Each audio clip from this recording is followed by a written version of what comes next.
મહીસાગરમાં સસ્તા અનાજની દુકાનના સંચાલકની દાદાગીરી સામે આવી। સંચાલકની મનમાનીના કારણે ગરીબ પ્રજા પરેશાન થઈ રહી છે।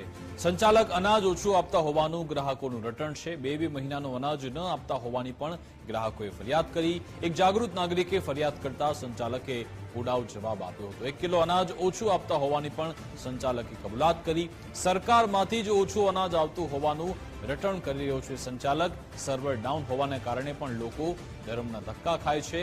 આ તરફ અધિકારી પૂરતો જથ્થો આપતો હોવાનો દાવો કરે છે। અધિકારી અને સંચાલકના અલગ અલગ દાવા વચ્ચે પ્રજા પરેશાન। ગરીબોને પૂરતું અનાજ આપવામાં આવે તેવી લોકોએ કરી માંગ। અલગ અલગ દાવા વચ્ચે પ્રજા પરેશાન। ગરીબોને પૂરતું અનાજ રોજ રોજ ધક્કા કરાવે, રોજ રોજ કે આજે નિકાલે કાલે નિકાલે કવર મૂકીએ તો એ કવર પાછો લેજો, તમારો કવર કોણ હાચો? અને બીજા લોકોનો કવર અને થપ્પીઓ કરી મોડા ઓળખ્યું ગાડીઓ વાળા નોકરીઓ વાળા જોઈજો ના દે।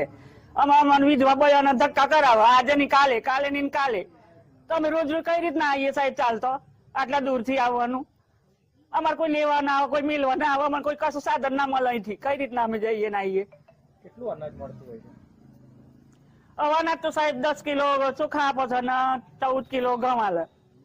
રેગ્યુલર આપે છે કે કાપીને આપે છે? કાપીને આલે।